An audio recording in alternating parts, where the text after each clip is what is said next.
Peer review is a cancer from outer space. It came from the biomedical community. It invaded science. The old system, because I have to say this because many people who are now professional scientists have an idea that peer review has always been in our literature, and it absolutely motherfucking has not. I send the revised version to experimental gerontology. They send it out for review. As you know, review is blind. You don't know who your reviewers are, but you can often tell who they are. It's not as obscure depending. If it's a small field. Yeah.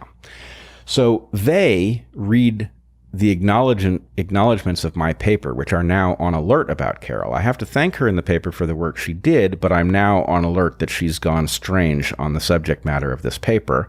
And so I've broken her out separately in the acknowledgments. I don't want to be as gracious to her because she's being hostile to me, right. But I don't want to not acknowledge her. So I acknowledge her separately. Experimental gerontology, then I am 99% sure, sends the paper to her as the reviewer. She pans it. Absolutely brutal critiques, just pages and pages and pages of them. They are not high quality critiques. I could go through every single one of them. Don't bother. This is a podcast. Just no, I can't do it here, but I could have then. No, okay. But I didn't know what to do because she was in line for a Nobel Prize. That was well understood. I didn't want to accuse a leading light of the field of okay, this is exactly why I got angry at the beginning of the podcast, you moron. No offense. You were in line for a Nobel Prize. You didn't, I mean, I'm sorry. There is an aspect of this about giving away your power before you've even accumulated. You don't even have a PhD at this point. Just saying, at the time, if you mentioned her name, people would say, oh yeah, her Nobel Prize is one of these years, right? So my point was, I was in the awkward position. I didn't understand what I was supposed to do. I didn't want to send back a review that said, I don't know who the person is who reviewed this, but they don't understand the material and all of their critiques suck. Because I didn't want to accuse somebody who was that powerful of not getting it. I mean, here's the problem. What do? You don't actually have evidence in the hard form where like you have got videotape. But on the other hand, these are small worlds. All of this is preposterous. Right. So I sit on the review for too long, not knowing what. Well, you don't know how to play the game. I don't know how to handle it. I'm sorry, but like I have no advisor. Your advisor was not equipped for the modern era. He wasn't equipped for the modern era. He wasn't equipped for molecular biology. That's true. I finally settle on a strategy that I can live with. And I send back a note. I send back the review. And my note says, I don't know why, but this entire list of critiques is not high quality. If you would like to point me to any of the critiques in this list that you would like me to address, I am more than happy to do it. But I don't think it makes sense to address the entire list. And as I recall it, I hit send on the email, and within minutes, maybe it was an hour, I got back a response. Your paper has been accepted for publication.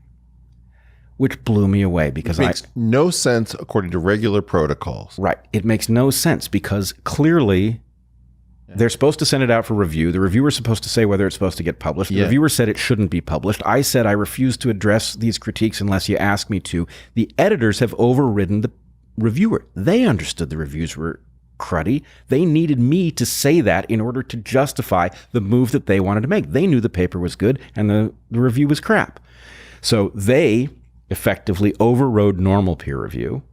Was my paper peer reviewed? Well, it was by the editors who were experts. But let me jump in. Peer review is a cancer from outer space. It came from the biomedical community. It invaded science. The old system, because I have to say this because many people who are now professional scientists have an idea that peer review has always been in our literature, and it absolutely motherfucking has not. Right. Okay? It used to be that the editor of a journal took responsibility for the quality of the journal, which is why we had things like Nature crop up in the first place, because they had courageous, knowledgeable, forward-thinking editors. And so I just want to be very clear because there's a mind virus out there that says peer review is the sine qua non of scientific excellence, yada, yada, yada, bullshit, bullshit, bullshit. And if you don't believe me, go back and learn that this is a recent invasive problem in the sciences. Recent invasive problem that has no justification for existing in light of the fact Well, not only does it have no justification for existing, when Watson and Crick did the double helix, and this is the cleanest example we have, the paper was agreed should not be sent out for review because anyone who was competent would understand immediately what its implications were.